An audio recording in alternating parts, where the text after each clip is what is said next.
Welcome, everyone, to the Take Ownership podcast, where we discuss everything taking ownership, whether it's in your business, real estate, or just life in general. And I'm Josh Smith. I'm your host today. And today we have got a very special guest for you. So this guy, he's a former military member, mechanical engineer. He achieved financial freedom in just 4 years, guys. Now, keep in mind, this guy's in his early 30s. It's crazy. So how did he achieve that? We're going to dive into that much deeper, but he has a portfolio of over 60 rentals worth $20 million. He's raised over $3 million from private money lenders, partners, so on and so forth. And guys, he's just getting started. So I'm super excited for today's guest. So here he is, Mr. Michael Mnatsakanian. Michael, thanks for coming on the show, man. Thank you, brother. I appreciate you having me on, Josh. Yeah, it's awesome. So first off, I know you from...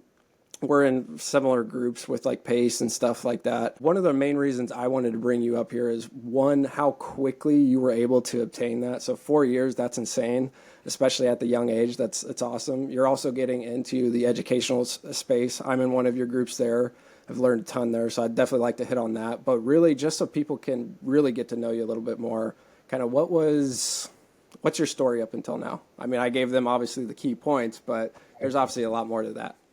Right. So, I'll just start at the very beginning. I have a crazy last name, Mnatsakanian. So my family immigrated to America. I think the biggest lottery ticket I ever won was being born in America. However, I know my parents had to struggle for it. They actually divorced very early into childhood. And I was raised by my mom, single mom, who had to work 2-3 jobs at any given time just to barely make ends meet, because it's really hard to immigrate to a country, especially once you split with the financial provider. She was barely making minimum wage, if that, just to be able to make ends meet. She was an excellent mom, pushed me and expected me to work hard, just like a lot of immigrant parents. You're going to be a doctor, you're going to work hard, you're going to study, you're going to succeed and all that good stuff.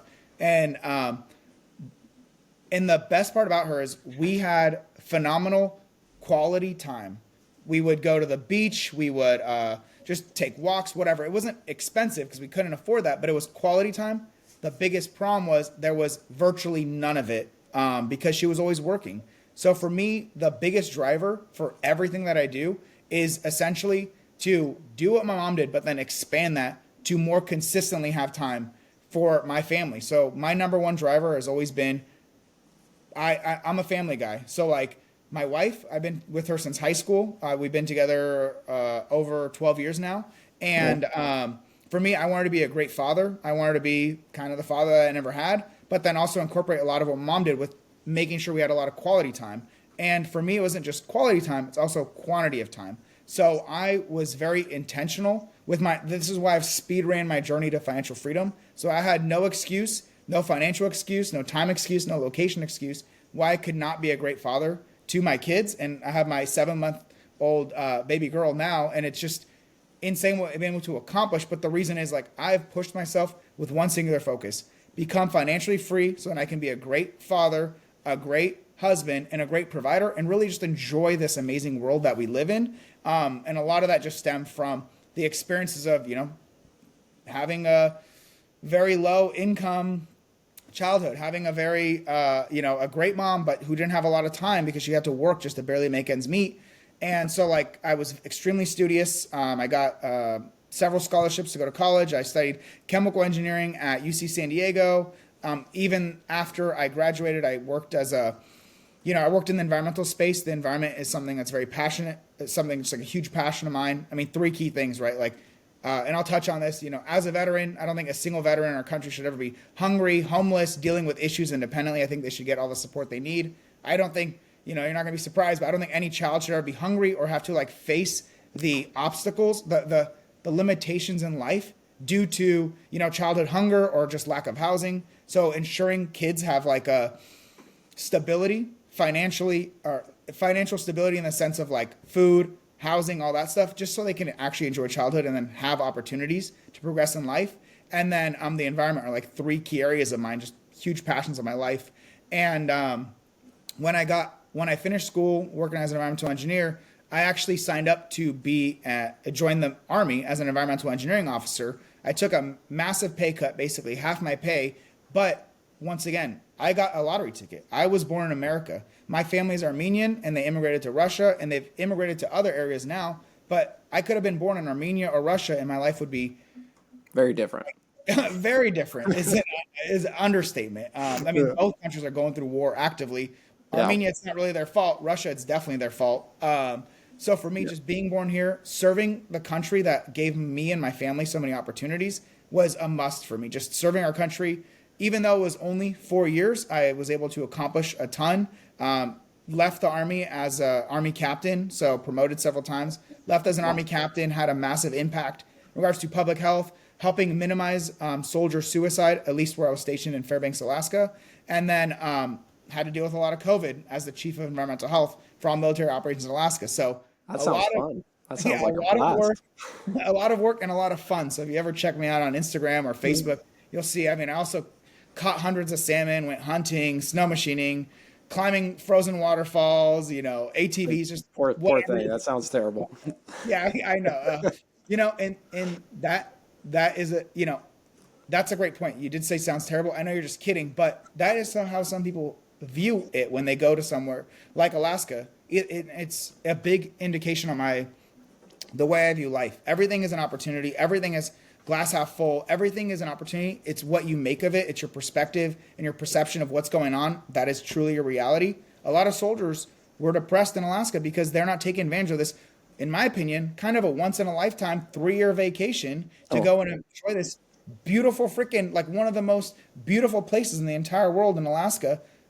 So it's like that was a big part, just encouraging people to go enjoy nature, have fun, do the things that you're going to regret not having done when you were there. And just that's kind of how I look at my life, between just like optimistic about all the amazing opportunities, thankful and massively grateful the fact that I was born in America. I have an incredible wife. I have just a super healthy, very beautiful baby. I've been able to, I have a great family, great in-laws. I've been able to impact so many people on this journey.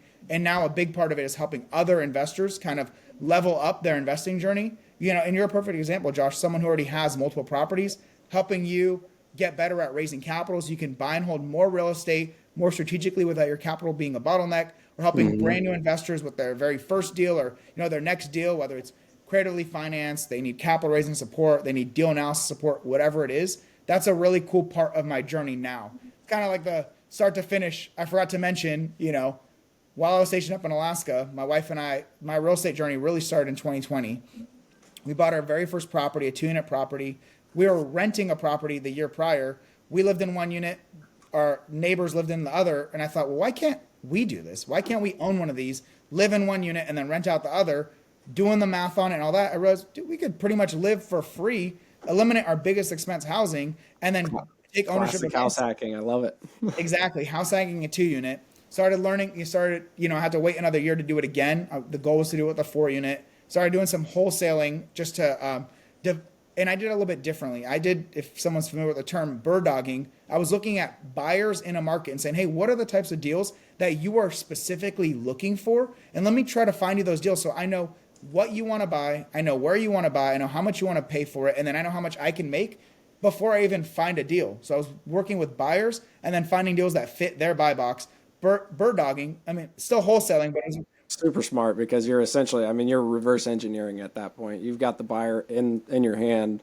You know exactly what they want. It's super smart. I love that. 100%. And that's kind of how I've lived a lot of my life, is reverse engineering back from the thing I want to accomplish. So like financial freedom, it was going to be, I was going to become a doctor and make a ton of money. And that's, at some point I'd be free because I'd make a bunch of money. And then I said, no, that's not for me. I actually prefer more of the engineering and problem solving route. So I thought, okay, I'll invest in the stock market, yada, yada. Take me 40 years to get a portfolio that'll generate 80K. That's what I got to do. My income forecasted literally 40 years of like potential income growth and all that stuff. And then got into real estate investing with that house hack, then wholesaling, then another 4-unit house hack, and started combining some off-market deal finding skills and creative financing that I was learning independently on my own at the time, and was able to structure a great 20 rental cabins in Alaska. Yeah. And I was able to structure that by reverse engineering what did the seller want more than anything else, reverse engineering what their ideal outcome was. And my goal was to buy a great cash flow asset with little to no money out of my pocket, because all my money was going into the stock market. I wasn't making as much as I used to being in the military. So then structuring that great win-win scenario allowed me to buy phenomenal cash flow asset with little to no money out of my pocket. got out of the military at that point. I said, hey, I'm financially free. I've got over $7,500 a month coming in from my 26 rental units at the time. Told the military, hey, I'm done. I appreciate this. Like, this was an incredible opportunity. I was pretty much always only going to be in for 4 years. And so, like, I fulfilled everything that I wanted to. I had a massive impact. And surprisingly, I went from 0 to 26 units in less than 2 years, in like 18-ish months. And that really, that's kind of where I was gonna end my journey until I got out, moved back to San Diego, and then met my mentor Pace Morby in San Diego, and then started learning about him. Actually, it was one video that I saw about him in advance. I signed up for his community, the Subto Community, and learned. I just wanted to learn more about creative financing. I didn't know he was going to have the impact that he has on that he has had on my life. I didn't know he was going to teach me everything and anything over that time period. I thought it was just really, I'm going to learn a few more things about creative financing and just buy more deals creatively. Yeah. I had no freaking idea the impact that it was going to have on my life. Yeah. I don't think anybody has. I've realized how much of an impact he's had on our lives. It's amazing. Right. So awesome. I came out of retirement essentially to then massively grow my portfolio since then, just leveraging a lot of the things that he's taught me to raise money, outsource and delegate things that are below my like dollar per hour, below my skills, not the highest and best use of my time. And then I've leveraged a lot of the education to once again reverse engineer. I want more financial freedom. I want more cash flow. How am I going to get there? I need to buy deals. I need to raise money to buy those deals. Or I need deals and I need money.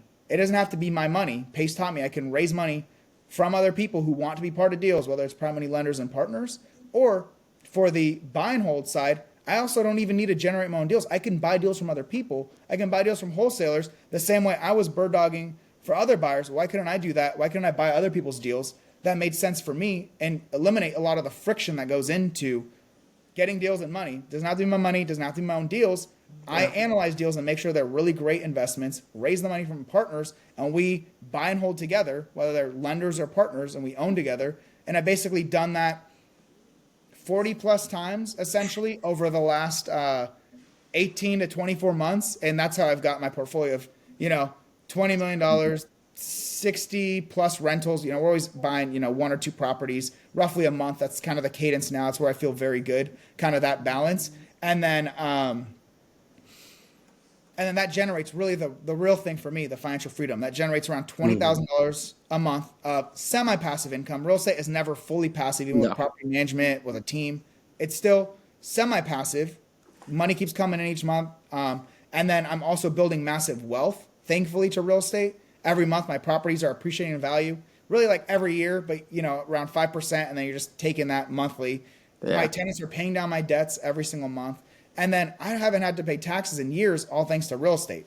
Yeah. Real estate became this massive cheat code, and I've just doubled, tripled, 10 times, whatever, double down into the strategy. And that's why I help other people do the same thing, because it's what I wish I knew when I started.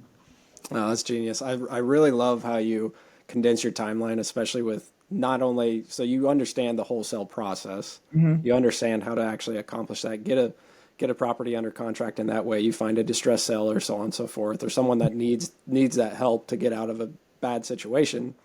But you condense your timeline because now you have a whole other, there's wholesalers all over the place. So you have this huge market of wholesalers that are condensing that timeline, so you don't have to actually find those, and they're just sending them to you, that's amazing. Can I just break that down? I'm going to just spitball this. I don't know 100%, but this is what a wholesaler does, right? Yeah. They have to, for the audience, that'd be great. Yeah, they have to find potentially motivated sellers. And the way they do that is they're going to pull a list of some type of motivation. That costs money. They're going to skip trace the list, get the contact information of those sellers. They're going to upload it into their CRM, and then they're going to have to cold call them, or they're going to have to pay a bunch of money for a VA to do that for them. Then the cold caller, 90+% are going to not want to do anything with you. And then the few percent, 10% will say, want to actually connect. You have to connect with them. On average, it takes 11 different touch points with that seller to then be able to get them under contract. And that doesn't even guarantee once under contract. It's like a great investment for you or for your buy box. So why would I do all that, spend all that time, money, and energy trying to find potential deals when I can just buy deals already under contract from wholesalers, and I'm only paying at closing? It's just reverse engineering my goal of I need deals and I want to be there as efficiently as possible. I'm not one to work like when I fully retired from the W-2 world in August of this year, and I didn't take those 8 hours and then transition them into working more in real estate. I took a portion of that and added it to my real estate business. And then I was pretty much working 2 to 4 hours on any given day in real estate plus work. So I was working, this was not like overnight. Like I was working for years, 10 to 12 hour days between my W-2 and then working in real estate, either before work and the military. I started at 4. So before 4 a.m. in Alaska, during lunchtime, and then after work, right? So doing all that for several years, that compounded. But it's like, what, for me, even though I became financially free and quit that job, I didn't want to just translate that time into just like, oh, how do I make more money? How do I do more real estate? The idea was take that time, take some of it to add it to my real estate business, take some of that time to help other people on their journey, and take the majority of that and spend more time with my family, because that is literally the number one goal. Now that we have our baby, like, this is the number one thing for me. And being financially free allows that. But it's just like, why would I spend all that time and energy finding deals the way wholesalers do when I could just be efficient and just buy their deals? It kind of all goes back to reverse engineering my goal of spending as much time with my family doing things that I love to do, and then reverse engineering, how do I get there as efficiently as possible? And that's kind of my journey, is like doing something, iterating it and optimizing it, and then trying to make it more and more and more efficient. And that's kind of what this Super Investors Blueprint is, which is my community, the Super Investors. It's like, how do we efficiently achieve financial freedom? And we're reverse engineering all the steps it needs to get there to maximize returns, minimize risk. And then how do we do it as efficiently as possible? Because although I work 10 to 12 hours a day between W-2 and real estate, not everyone wants to. Or what's the point of working? Like, I see people who work hard and a lot with very little results to show for it.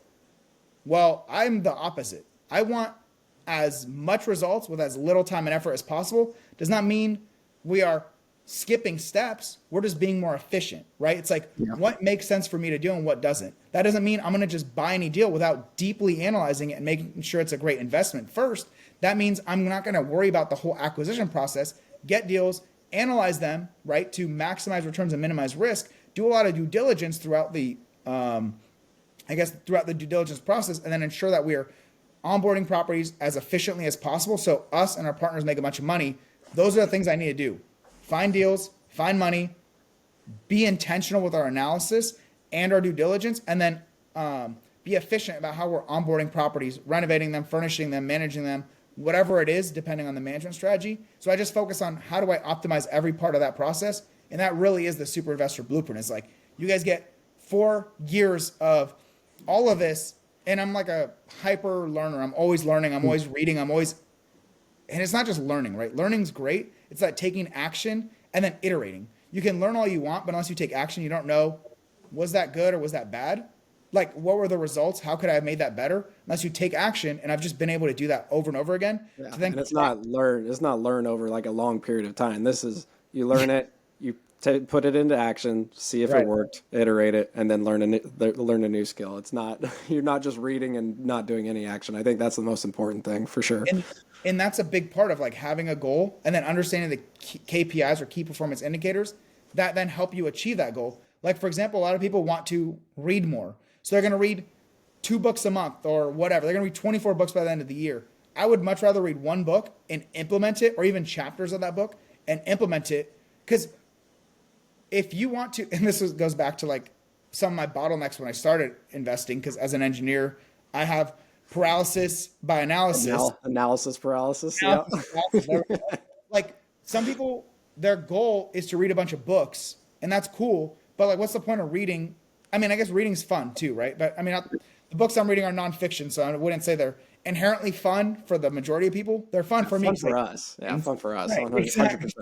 But it's like, I would rather not have a goal of how many books can I read. Rather, I'd have a goal of how many books can I read and actually implement, and how does that impact my overall business? How does that change my life? That's a better KPI. Like, what's the point of even reading a book? What's the point of reading that book? What's the point of having that meeting? What's the point of doing something? What is the impact it has on you? That should be your biggest focus area, not just the number of doing something. For example, before I bought my first deal, I analyzed hundreds, but I was frozen to actually buy a property. And I gave myself an ultimatum that said, basically, after 2 years of learning and because I started learning in 2018 when I joined the military, had some time, and I spent that working out, and then learning as much as possible about real estate. Fishing.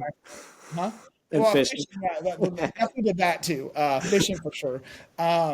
Even that was efficient because I became best friends with a tour guide, and he was like, "Dude, we're just gonna go on all these things." He made my life way easier to be able to adventure.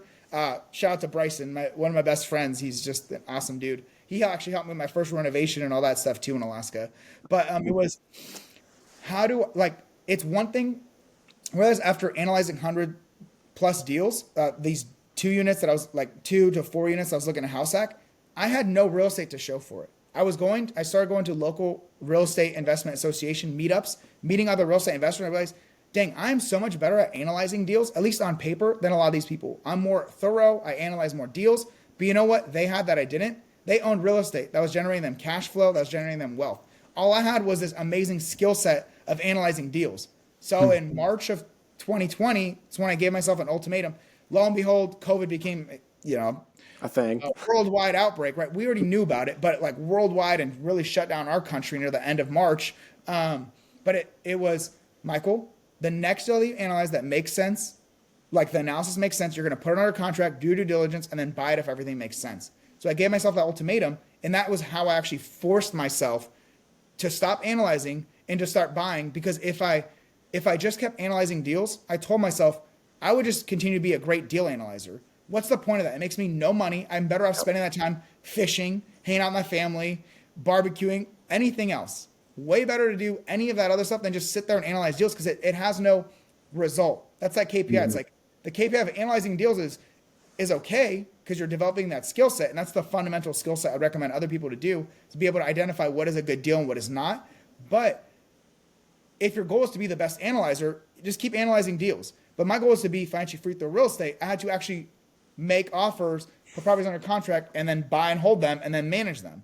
If I didn't do that, Purchase the real estate you're analyzing. Okay, this is a component. My KPIs need to be bigger and better, focused on the goal, which is financial freedom, which came from owning real estate, which came from reverse engineering that process too. Once I laid out the full process and said, Michael, either you're going to do this thing or you're going to stop. That what allowed me to get over my paralysis, and that's kind of what implemented that, and that really changed things for me as an engineer. That proof of concept opened the door. So then within 4 years of that date, basically having 60+ properties. I'm going to correct you there. You said open the doors. It opened the floodgates. You did it in 4 years, man. That's insane. So I think one of the points I really want to hit on, because you mentioned going through that, and that's like, it's a phenomenal backstory. It's amazing.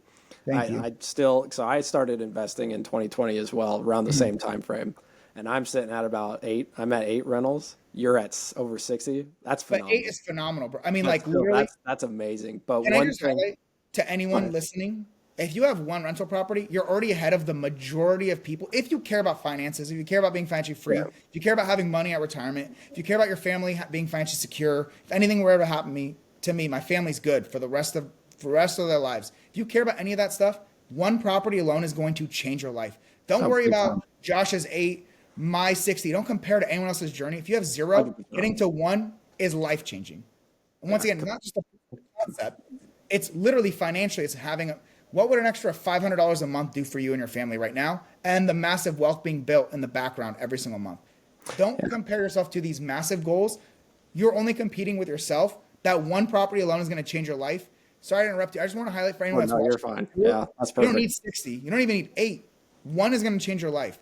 And potentially that 1 will lead to 2, to 8, to 60, right? Josh is just on that same trajectory. Everyone's got different timelines. I had a lot of advantages in the sense of I have a really, really cool wife that very much supported this. I didn't have to sit around, date around, all that. I started my journey during COVID, so there was less things to be able to do. So I was like, well, might as well keep investing in real estate. Interest rates are low. Grind. All that. Paid for the right mentorship too. Just like Josh is doing, just like a lot of people doing that have success, they pay for the right mentorship to expedite their journey. I just have something that's a quick feedback loop. I will learn something, execute it, iterate it, and make it better. I just do that over and over again. I understand everyone's a little bit different. That's just what allowed me to scale so quickly, was that quick feedback loop and then the right mentors as well. Yeah, and I love that point, because comparison is definitely the thief of all joy. You can't compare yourself to others. I've And not only like, that, it just depresses the hell out of you. Even as oh, someone like me 100%. who came in to Subto with a bunch of rentals, it was still depressing. I don't know why. Once I shifted my mindset to it's not depressing that I'm behind, right? And I already came in with Our 20%. definition of behind. Right. It's like it's more like, wow, look at what's possible for me. And my wife and I have had this slogan on our wall: if someone else can do it, so can I. And that's how I'm thinking of everything now. If someone else has done this thing, I know there's proof of concept. I can do it. I'm not worried about I'm behind them. They've done it. They've proven it. They've paved the path. So that means I can do it too. That mindset shift alone has been massive.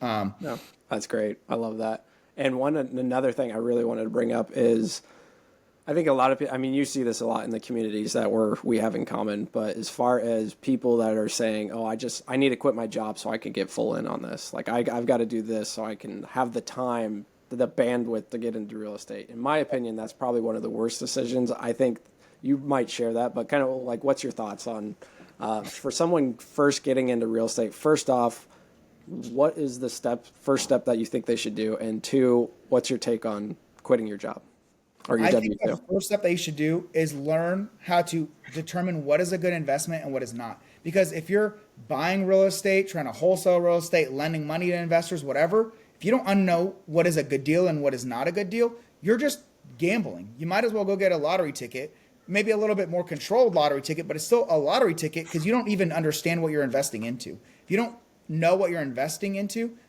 that's a recipe for disaster. So that's the number one thing I'd say. Get really good at analyzing and determining what is a deal and what is not. If you are, that's something that you don't know how to do, I have a free community called Wealth Through Real Estate where I teach you how to analyze investments traditionally and creatively being the number one way that I buy deals now. But there's tens of thousands of YouTube videos. Pace has tons of videos. There's tons of trainings. There's forums. There's all these platforms to learn that. But I also kind of consolidate it based on if you resonate with me, I have trainings on this exact topic that you can learn from. I have a free investing calculator that you can utilize. I have those resources to help you because I think that's fundamental is determining what is a good deal and what is not. Because everything else is contingent on you buying good deals. Like that's it. At least 100%. analyzing that. That's number one. And to know the true cash flow. Because I think a lot of and apologize to interrupt you there. Before we get to the W-2 side of things, what is the most common misconception of people like when they're first underwriting deals? Like where do they most commonly mess up? So they look at rental income and they look at the mortgage payment, the PITI, and they say, okay, my rent is $2,000, my PITI monthly mortgage is $1,800. I'm making $200 a month. What they forget is literally everything else. The cheapest thing you're paying every single month is your mortgage. Then if depending on your management strategy, you're covering utilities, you're covering landscaping, you're covering other expenses. But then there's also the reserves, or they don't account for property management, which is a payment. Unless you want to manage that property for the rest of your life, you should be accounting for property management.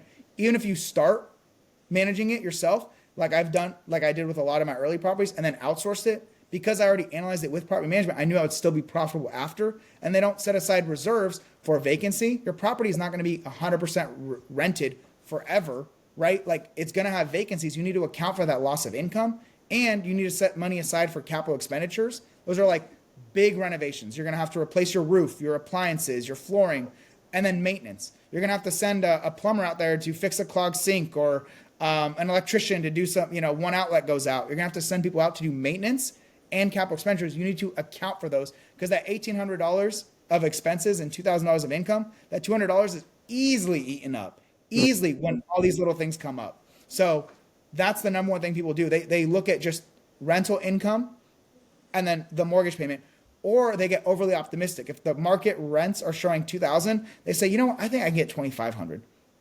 Okay. Like now you're wrong. And what did you do to you? And if you're raising money or it's your own money, what was even the purpose of that? There's no reason, in my opinion, it's better to have no real estate than to have bad real estate. So there's no point of, if you want to be financially free and your goal is to get there through cash flow and real estate, you're setting yourself back, not only financially by buying a bad deal, but time. Now you're spending all this time and energy and mental bandwidth stressing out over this property when it would have been better to avoid that one and then just find the right deal instead.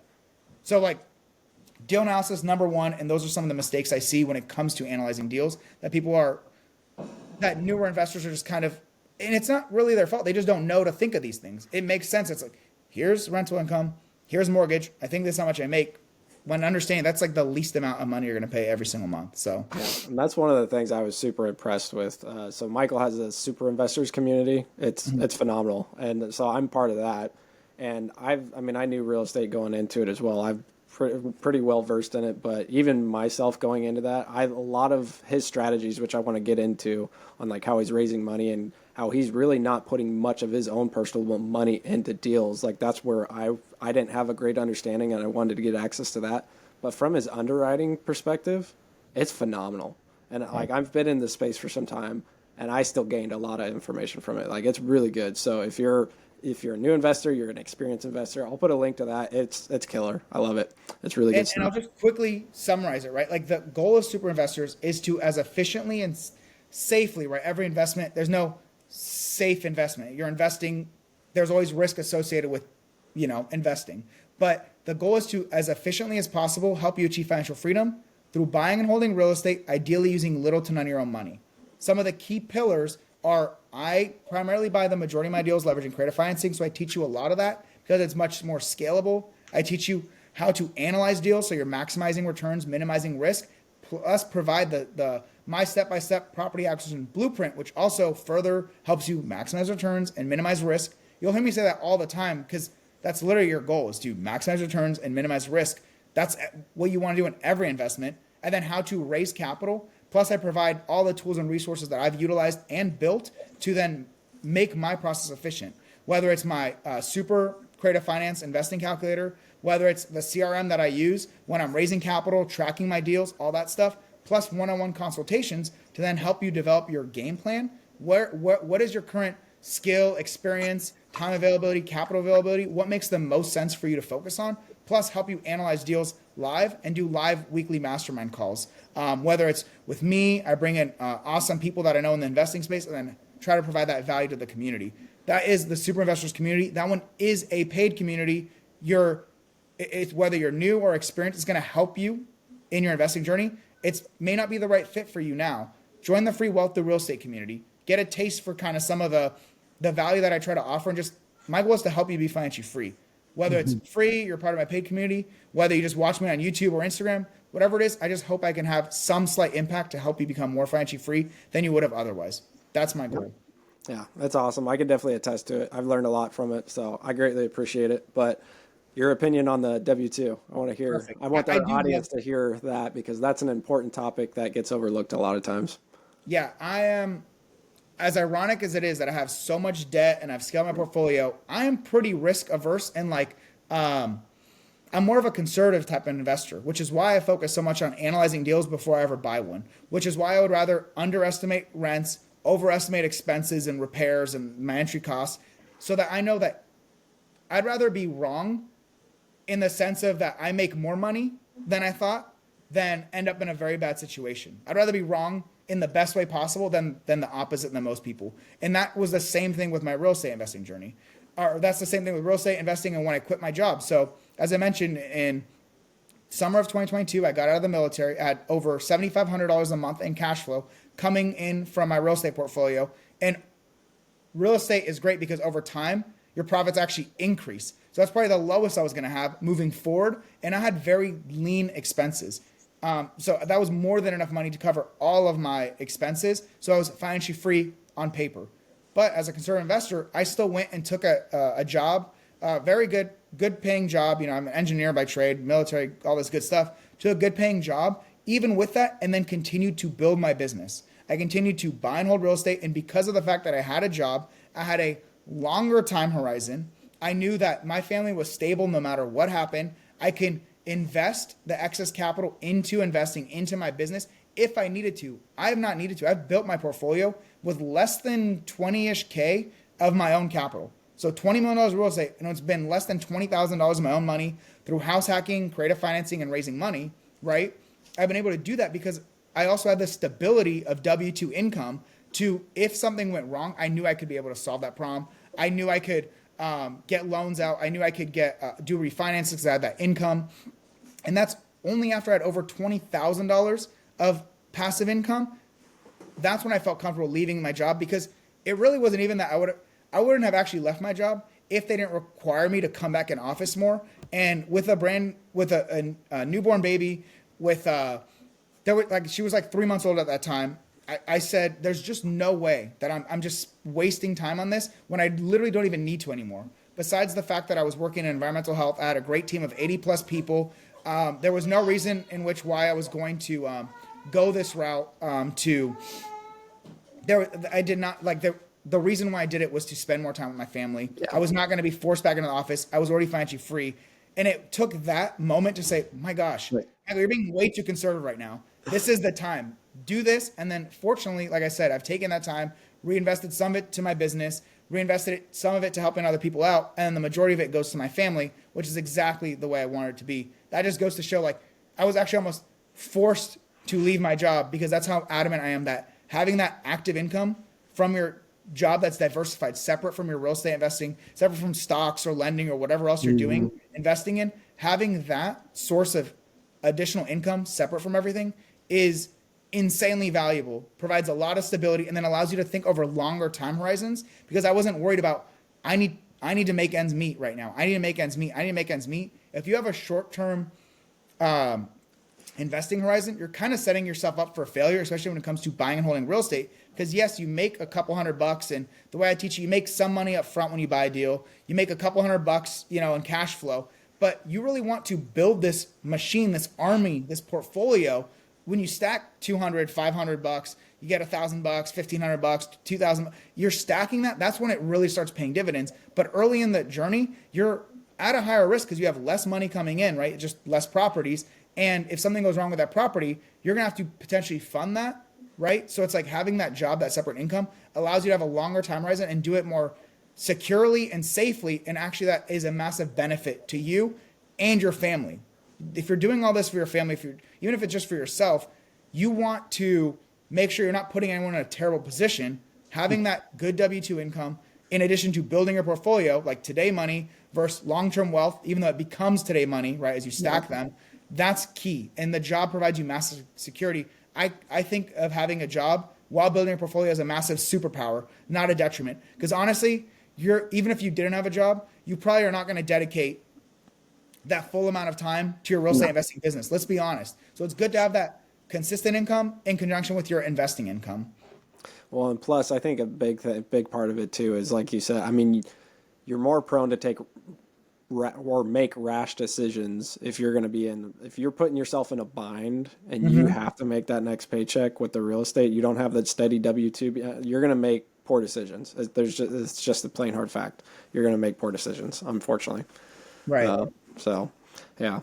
No, definitely, I am 100% in the same camp. You should definitely be staying in your W-2 until at least you're at a point where you've made up for the majority of your income. Like I left my W-2 when I was about 75% income, and even that, I think, was maybe not as conservative as I needed to be, but still, it ended up fine. But so guys, Michael, go ahead. And we talk about that, right? And I actually provide that for free, this is a portion of. I'm so adamant about financial freedom that even though that's a training for my super investors, the paid community, I provide the whole breakdown of all financial freedom in the free Wealth to Real Estate community. If you want access to that, that's in there. But I talk about the 4 levels of financial freedom, and then at which level do I feel comfortable leaving my job? And for me, it was at level 3. I'll let you go watch that to see what that means. But then now I'm on that level 4, which is that generational and legacy wealth. And that's like where that's the best place to be. W-2 free. You've got your more than enough income coming in than your expenses. And now you're worried about long-term generational wealth, legacy wealth, and just like the things that you've always wanted to spend time and energy donating to. Like I said, all those causes that I care about, I've been able to have a massive impact financially, time-wise, host charity events, help actually fund people when they're going through something that is tough. There's good investors, good friends, help them out in their journey.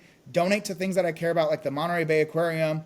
Donate to like a variety of charity. We just had a huge charity event, Toys for Tots, and the San Diego Food Bank. Like, do those things in that legacy wealth phase of your financial freedom journey while you're still building. You don't have to quit and retire. I'm not going to retire. I'm just shifting my time and energy on the things that I care about, family, building this business more and more, and then helping other people do the same thing.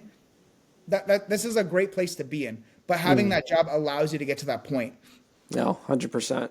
So Michael has retired, essentially, not really retired, but I don't Yeah, think what he's doing right now is retirement. But so he's no longer has a W-2. I wouldn't say he's retired, but he's retired from your traditional 9 to 5. Yes. So at this point, you're making good money. You're building Yes. a business. You're able to do more philanthropic stuff, as you were mentioning. So what's that next step for you? Like what are your plans moving forward outside of you've got the education with super investors, you've got the free community as well. What is your overarching goal in, say, the next 2 to 5 years? So I'll continue buying let's just say a dozen plus properties a year, roughly one a month. I'll continue educating, helping more and more people on their financial freedom journeys. Those are two things that I'll continue doing on the active income side. I will also continue to, a big part for me is more and more time with my family. We have our 7-month-old. We're going to, I don't know the timeline, but we'll have another baby in the near future probably. And so it's like a lot of family time, focusing on things like we said, like you and I have discussed before. I've been fortunate. There's been like, when you're doing all these journeys, like doing all these new things, investing, and there's a lot of limiting beliefs and mindset issues and kind of some mental health stuff because you're working hard, you're doing things that are new, you're pushing yourself to new levels, you're doing what a tiny fraction of our population is willing to do. So you're also dealing with struggles that it's hard to relate with other people. So our community is massive. But there's some things I want to focus on: my physical health, my mental health. I'm not working out nearly the same way I was when I was active duty military. I like to get back to more of that, a little bit of meditation and just like balancing active income, family, mental and physical health, and do more things that I care about and just do more adventures in this amazing world. So like hosting at least once a year, like once a quarter, between charity events, meetups. I want to do like these adventure style masterminds where we go and we do a fun trip, a 5-day backpacking trip, a fishing charter trip, like do adventurous things, and then maybe sprinkle in a little bit of real estate and investing stuff, but really just go for the sake of like connecting with people and having a great time, and just do more things like that as well. So that's kind of the gist of it. Keep growing what I'm already doing. It's working well, obviously.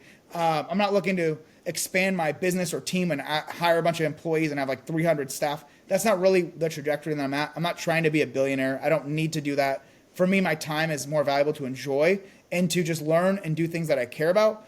I'm not just on the journey for just like maximum wealth, I guess. So I have that advantage. I just don't care about that stuff. I don't spend money on materials.